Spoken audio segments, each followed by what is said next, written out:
Meus irmãos, mais uma vez, então, bom dia. Que a graça do Senhor seja com todos. Abra sua Bíblia no Evangelho de João, capítulo 14, dos versos 15 até o 20. Eu dividi bastante, meus irmãos, eu subdividi aí esse João 14. Podia até ter feito uma mensagem só, mas achei importante dividir. Crianças e juniores, às vezes eu fico pensando como que eu posso ajudá-los se vocês quiserem ilustrar a mensagem. Mas basicamente, a centralidade desse texto aí, dessa perícope, ela está falando, Jesus está fazendo um anúncio maravilhoso aqui. Ele já falou que ele vai embora, né? Que ele ia embora e foi, né? Através da morte, depois da ressurreição. Mas aqui ele está falando de algo maravilhoso, que Deus continuará conosco. Deus vai continuar com o seu povo por meio do Espírito Santo, a presença do Espírito Santo. E uma das formas que o Espírito Santo é manifestado, é mostrado no Novo Testamento, é justamente pela imagem de uma pomba. Não que uma pomba seja o Espírito Santo, tá? Mas é a forma como, quando Jesus foi batizado, né, o Espírito Santo veio sobre ele dentro dessa imagem, né, de uma pomba. Talvez vocês possam pensar alguma coisa aí, essa vinda do Espírito Santo para o meio de nós. Essa é uma grande promessa, foi uma grande promessa do Senhor Jesus Cristo para nós, para a Igreja de Deus. Vamos lá, João capítulo 14, do 15 até o 20. Diz assim: se me amais, guardareis os meus mandamentos, e eu rogarei ao Pai, e Ele vos dará outro Consolador, a fim de que esteja para sempre convosco, o Espírito da verdade, que o mundo não pode receber porque não o vê, e nem o conhece. Vós o conheceis, porque ele habita convosco e estará em vós. Não vos deixarei órfãos, voltarei para vós outros, ainda por um pouco, e o mundo não me verá mais. Vós, porém, me vereis, porque eu vivo, vós também vivereis. Naquele dia, vós conhecereis que eu estou em meu Pai, e vós em mim, e eu em vós. Jesus fala diversas verdades aqui, obviamente, mas ele está falando também de que nós permaneceremos sob os cuidados de Deus, nós não vamos ficar sozinhos. Ficar sozinho não é agradável, não é verdade? Ninguém gosta de ficar sozinho. Eu falo sempre com a Valéria, né? A gente não tem o costume de ficar longe um do outro, mas quando isso precisa acontecer, é ruim. A gente quer ficar com alguém. Eu creio que esse seja até o sentimento que faz com que a igreja ela permaneça assim junta.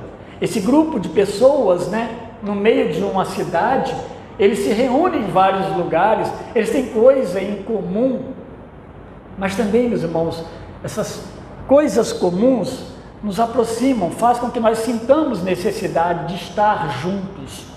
É por isso que a Bíblia vai chamar a igreja de família de Deus. É uma expressão excelente, oportuna, para nós pensarmos nessa necessidade. E Deus sabe muito bem disso. Ele nunca nos deixaria sozinhos. Jesus aqui nesse momento, ele continua, na verdade, nos seus últimos tempos ou momentos de vida aqui na terra. E aí, meus irmãos, Deus será morto. Sim, Deus ele será morto por mãos de homens, por mãos malvadas, mas também pela permissão e pelo propósito do próprio Deus. Ele será morto por sua concessão, pelo seu consentimento. Os homens não são inculpáveis, eles não foram usados por Deus, ainda que Deus é soberano, e foram manipulados por Deus para isso, para aquilo. Eles, sob a égide e a direção do pecado, eles tomaram a decisão de matar Deus, né? Eu vou colocar entre aspas aqui, porque essa é uma ação de Deus em última instância. Da mesma forma que ele se permitiu morrer, também ele ressuscitará pelo seu próprio poder, e a Bíblia afirma isso, e João deixa isso muito claro. Seu propósito, então, nesse processo todo, é redimir o homem mau, o homem perdido e condenado por causa do seu pecado. É isso que vai acontecer, é isso que vai levar Deus, à morte na pessoa de Jesus Cristo. E aí, meus irmãos, é algo muito improvável para a nossa mente humana compreender todo esse processo de Deus nessa operação de resgate, onde, eu vou botar entre aspas aqui, o herói morre no fim. Na mente humana, vencedor é aquele que destrói o inimigo, aquele que reina, aquele que triunfa sobre os seus súditos, cheio de glória.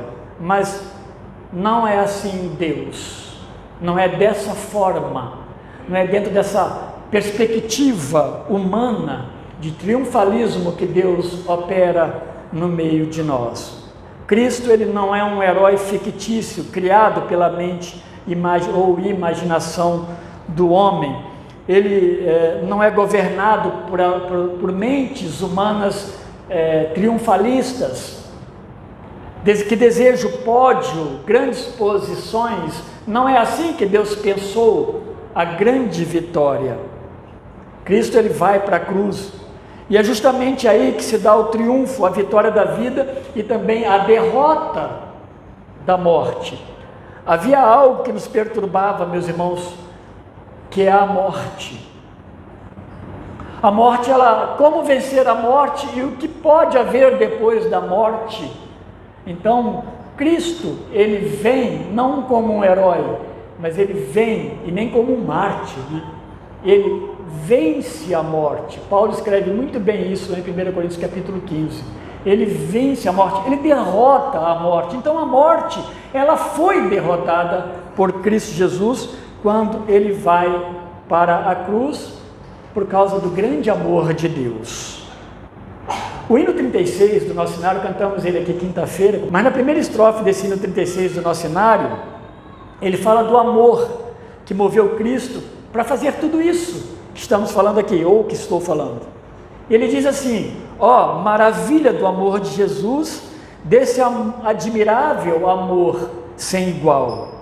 Cristo penou e morreu numa cruz para salvar-me da morte eternal. E para frisar bem o coro, que foi em meu favor, ele diz: Cristo, meu mestre, veio por mim, veio por mim, veio por mim. Cristo, meu mestre, veio por mim, veio para me salvar. Não havia esperança, mas com Cristo houve esperança. E desde o começo do capítulo 14, Jesus está consolando os seus discípulos. Essa é a força desse texto a partir do capítulo 14. Ele está consolando diante de quê? Diante de uma realidade próxima de sua morte, de sua partida para junto de Deus Pai. Mas Jesus agora, a partir então do verso 15 que nós lemos, ele anuncia para os seus discípulos e para todos nós a promessa do Espírito Santo, o Consolador. Deus continuará conosco, nós não ficaremos sozinhos. E ele começa falando desse amor: se me amais, ou se me amares. Amar a Jesus, e esse Jesus que os amou até o fim. Se você pegar o capítulo 13, verso 1, lá exemplifica, ele fala isso, O amar a Jesus é o princípio para revelar-se como um discípulo de Jesus Cristo. Não dá para você separar ou isolar, servir a Cristo sem amá-lo. Isso porque, ao contrário dos demais mestres das filosofias, principalmente ali no Oriente Médio e Grande Oriente, Jesus, ao contrário disso tudo, como a própria Bíblia afirma, e nós já falamos muitas vezes, pregamos aqui, ele não promete nenhum reconhecimento pessoal, ou um reconhecimento público daqueles que o amam, daqueles que o seguem, daqueles que o servem. Ele não promete nenhuma promoção social, pessoal, particular. Ele não te promete nenhum tipo de status, onde você vai ter algo mais, um posicionamento, como tantas pessoas gostam neste mundo. Ele não traz para nós promessa de nenhum benefício financeiro, ainda que hajam muitos que pregam sobre isso, que uma das vantagens de ser cristão é os benefícios financeiros que advêm disso. Não há promessa disso em seguir e amar a Cristo. O mestre daqueles discípulos morreria numa cruz sob uma profunda humilhação, como foi. Ele seria sepultado num sepulcro emprestado por alguém. Então não havia nada de interessante nesse aspecto que fosse convidativo amar e servir a Cristo. E por que aqueles homens continuaram? Por que eles persistiram? Amá-lo só seria possível então com um amor dado por Ele mesmo. O amor a Cristo jamais poderia ser um amor gerado internamente, puramente pelo homem, porque esse amor ele não subsistiria. Nós jamais conseguiríamos amar a Cristo, amar a Deus, amar o Espírito, se Deus não nos desse esse amor, se Ele não compartilhasse desse atributo tão maravilhoso dele, atributo pessoal, e Ele não compartilhasse conosco do seu grande amor. Precisaria ser como o amor do Mestre, do próprio Cristo, esse amor que a gente fala tanto, que é um amor altruísta, um amor de autonegação, um amor que doa, um amor que se dá. Então, meus irmãos, essa é uma marca do discípulo. Amar imitando o Mestre, amar diferente do que o mundo propõe. O mundo sem Cristo propõe como regra de vida, regra para ser bom, regra para ser bem-sucedido. Há algo muito maior e relevante do que simplesmente fazer algumas coisas para mostrar que nós somos bons ou amamos alguém. Paulo ele descreve com todas as riquezas que acompanha nesse amor, ali em 1 Coríntios 13, de 4 a 7, ele vai falar inclusive que esse amor é sofredor. Esse amor que Deus nos deu, inclusive, que Cristo nos amou, é um amor que traz dor para quem ama, nos permite sofrer, nos permite olhar para o outro, e a igreja precisa despertar para isso, e dar além, do que simplesmente eu posso dar. É o amor que Jesus ele requereu de Pedro, a fim de que Pedro continuasse com intrepidez o cuidado do rebanho de Deus. Ele diz lá no Evangelho de João, mais adiante, ele diz assim: Simão, filho de João, tu me amas? Ele vai dizer: então apacenta as minhas ovelhas, apacenta o meu rebanho. Pedro, meus irmãos, ele talvez não imaginasse com certeza a implicação disso, mas é o que vai acontecer na vida dele. De certa forma, o amor a Cristo, ele precede então a obediência aos seus mandamentos, porque ele está falando aí: se me amais, guardareis os meus mandamentos. Esse amor que Deus coloca no nosso coração a Cristo é que vai nos ajudar a guardar os mandamentos de Deus. Isso é maravilhoso, nós pensarmos nisso. Se eles não amassem, eles não teriam prazer nos mandamentos de Cristo. Para que guardar? Eu não amo, eu não tenho nenhuma aproximação, eu não tenho nenhum interesse, não há nada que me atrai nisso ou nessa pessoa. Então nós precisamos aplicar isso à nossa vida como cristãos. Esse amor como discípulo, esse amor fiel a Cristo. Guardar os mandamentos de Cristo implica em fidelidade no serviço, tanto para com o meu, nosso testemunho pessoal, quanto para o momento da exposição da própria palavra, do Evangelho de Cristo, que Deus nos dá a oportunidade todos os tempos, para que nós o coloquemos diante das pessoas, para que chegue ao coração do nosso amigo. Isso foi evidenciado pelos apóstolos. Por exemplo, quando Pedro prega lá no Pentecostes, Atos 2, ele prega, meus irmãos, com intrepidez. Ele prega sobre ameaça, sobre grande perigo, mas ele prega, porque agora eu entendi esse evangelho, tudo se encaixava, tudo fazia sentido. O amor a Cristo o levou a servi-lo para a glória de Deus. Filipe, quando ele ministra para aquele homem aquele grande tesoureiro, né, o ministro de finanças da Etiópia, ele prega para ele com intrepidez. E aquele homem volta para a Etiópia, convertido a Cristo. João vai afirmar na primeira carta, no capítulo 5, verso 3, que o mandamento de Deus não é pesado. Não seria normal a gente olhar para as Escrituras e falar: o mandamento de Deus é pesado, porque ele não é pesado. Não é fácil, mas não é pesado.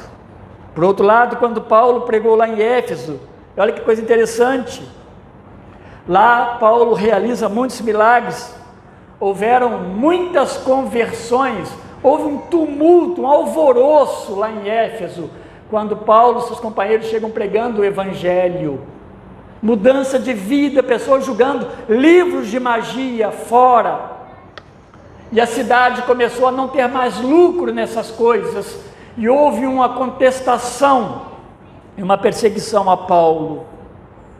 Mas interessante que lá haviam 7 filhos de um sacerdote chamado Seva.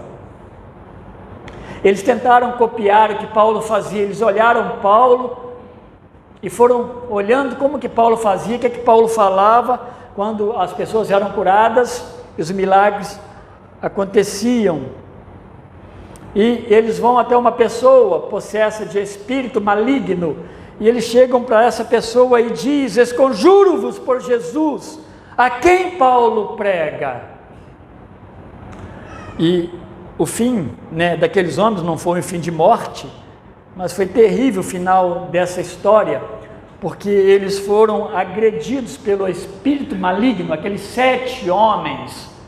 Eles saem como desnudados diante daquele homem com espírito maligno, saem correndo diante da presença daquele homem.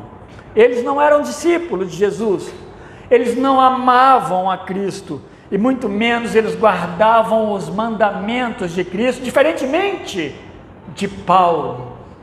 Amar a Cristo, guarda os seus mandamentos e obedece-os. Por outro lado, amar a Deus e guardar os seus mandamentos redunda numa enorme bênção que ele vai falando a partir do verso 16. Fazer isso traz sobre a nossa vida uma grande bênção, uma enorme bênção, algo imensurável. Jesus diz aí que ele vai solicitar a Deus que lhes conceda a dádiva do Espírito Santo. Está dentro desse contexto de amar e obedecer os mandamentos, guardar os mandamentos. Esses serão privilegiados pela bênção do Espírito Santo vindo de Deus. Essa, meus irmãos, é uma rota planejada, preparada por Deus. Ou seja, Jesus está tratando aqui com os seus discípulos de algo que é certo para aqueles que já foram limpos, porque creram na palavra de Cristo. Esses que creram foram limpos. Jesus fala isso em 13:10. Jesus fala isso, confirma isso em 15:3. Vocês já estão limpos por causa da minha palavra. Vocês já creram. Mais atrás, Jesus vai fazer até uma distinção: menos um de vocês.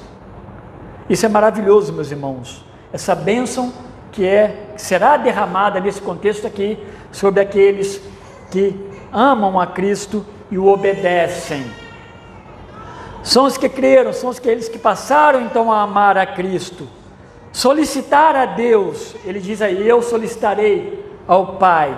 Essa expressão solicitar, ela tem sido mais preferível do que outras, como rogar, perguntar, ou até mesmo pedir a Deus, porque essa ideia de Cristo solicitar, ela promove a unidade, a ideia da verdade da unidade entre Cristo e Deus, e traz no significado dela também a ideia de igualdade entre o Filho e o Pai.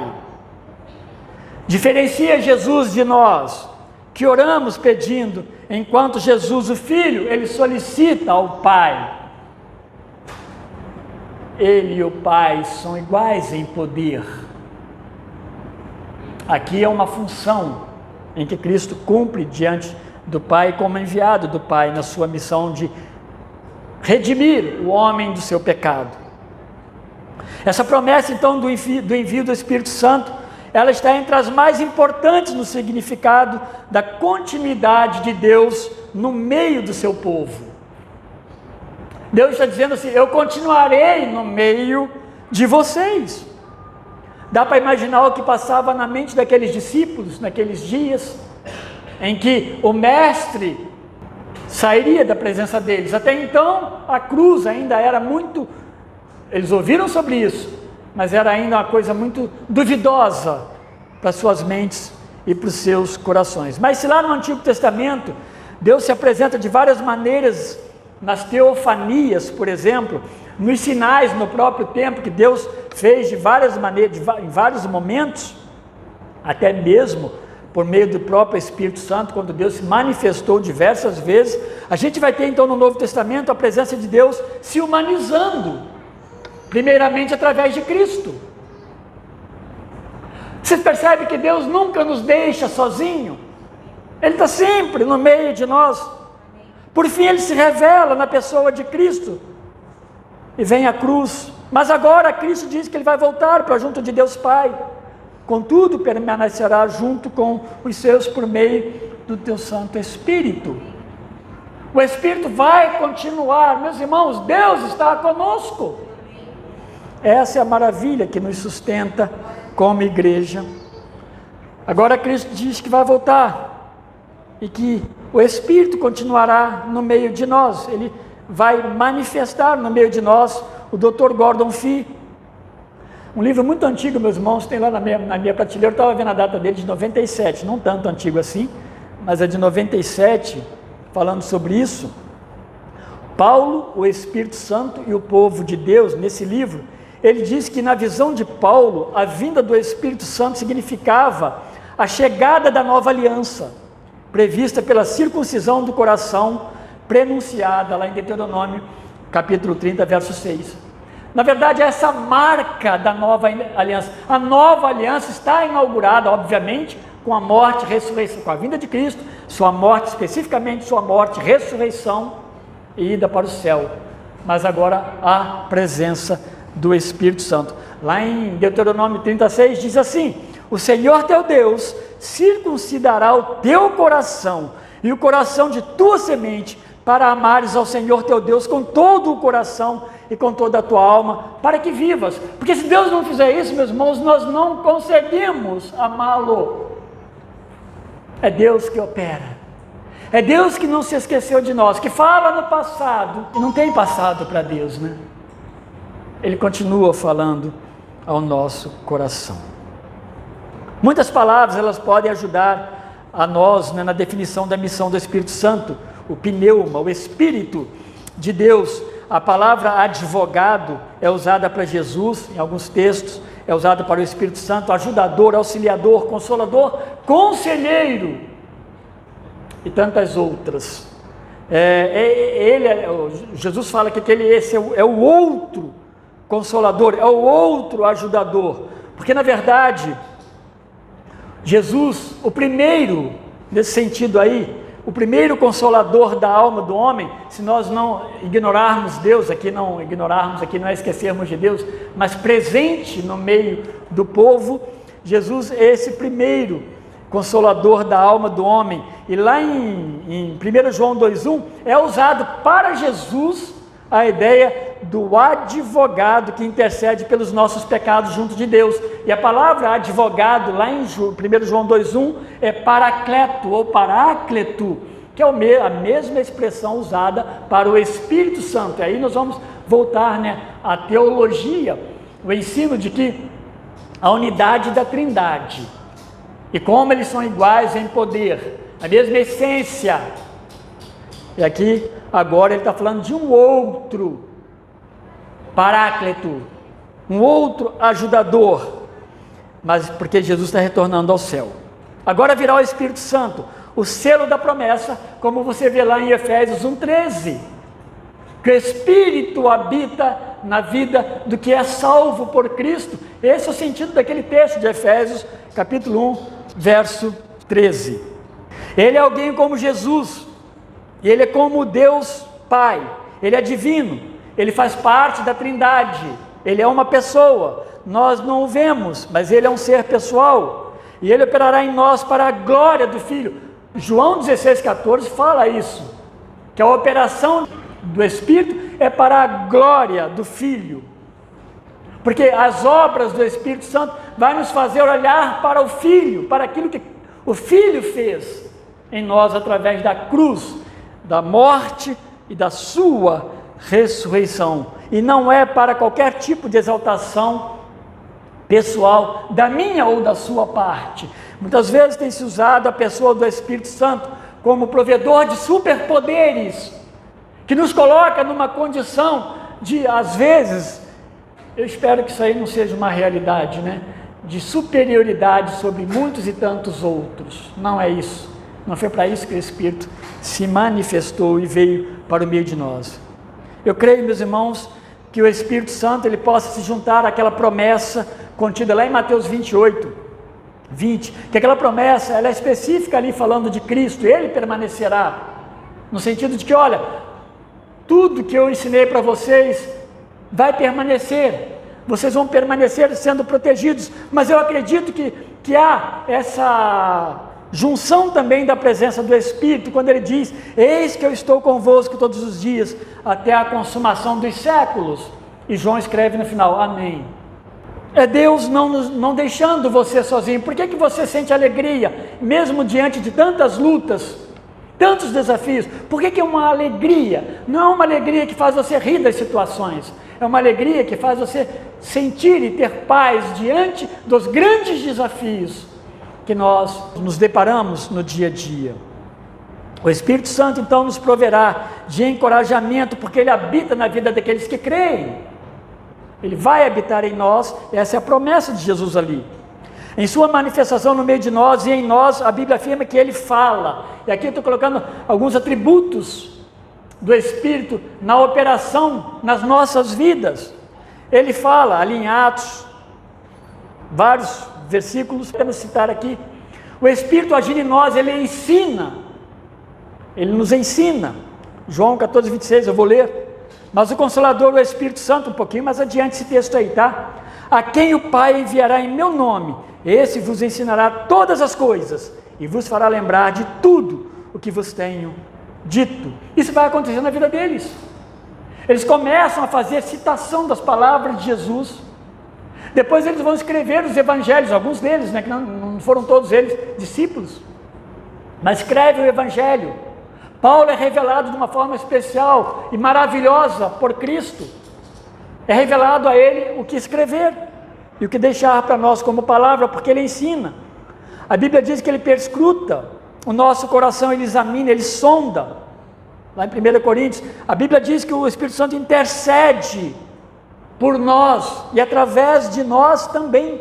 Romanos 8, 26 diz, também o Espírito semelhantemente nos assiste em nossa fraqueza, porque não sabemos orar como convém, mas o mesmo Espírito intercede por nós, sobremaneira, com gemidos inexprimíveis. É o Espírito orando em nós, e se apoderando de nós. Nós não perdemos a razão quando assim procedemos, mas é Deus operando em nós. E creio, meu irmão, que aqui está uma grande ajuda, pois como o verso diz, nós lemos, não sabemos como orar como convém. Jesus diz isso.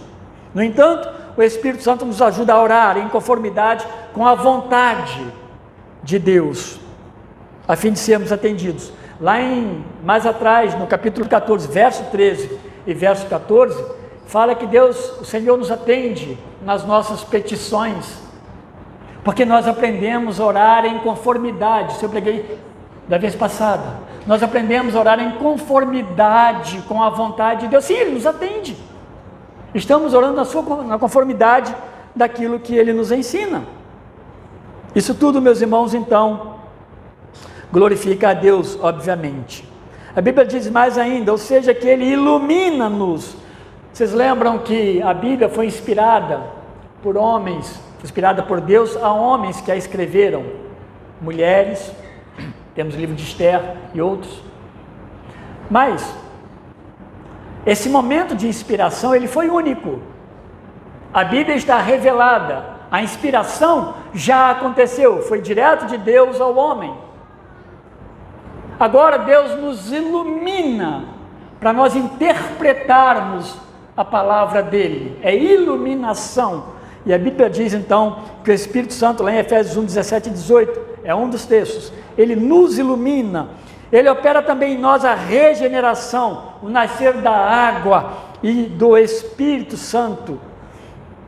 Diz que ele nos santifica, lá em Gálatas 5, diz que ele transforma-nos à semelhança de Cristo dia a dia, 2 Coríntios capítulo 3. Meus irmãos, não podíamos ficar sozinhos mesmo, não podíamos ficar sem a promessa do Espírito Santo. Então é por isso que o Consolador, ele é o melhor ajudador, ele é o melhor auxiliador, porque ele nos ajuda nas nossas limitações.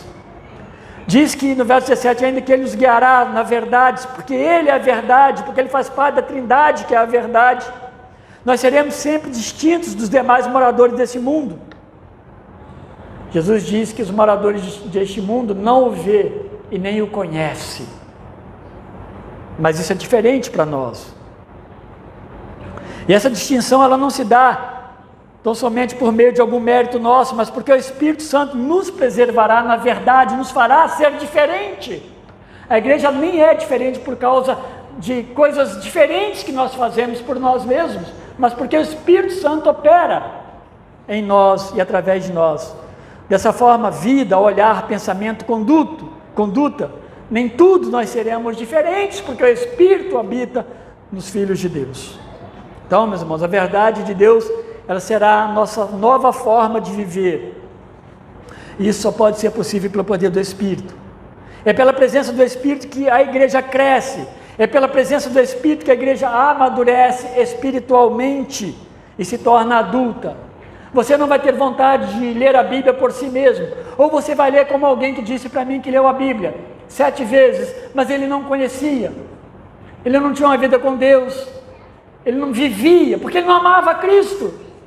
Não sei se hoje ele ama, não sei se ele está vivo. Faz tanto tempo isso. O Espírito vai nos direcionar para a palavra de Deus. O Espírito vai nos iluminar para entender essa palavra. É pelo Espírito então que a igreja se torna adulta. A presença do Espírito Santo na vida dos salvos aponta para a realidade de que nós então não ficamos órfãos, porque Jesus diz aí, vocês não estarão órfãos, porque ele vai voltar para o céu, mas os discípulos não ficarão sozinhos. Ele diz ainda mais no verso 19, porque eu vivo, vós também vivereis. Vocês não ficarão sozinhos, abandonados, isolados, mortos, perdidos. Não, haverá vida na vida dos filhos de Deus. Ele vai permanecer conosco. Pela presença do Espírito Santo, os discípulos de Jesus sempre o verão.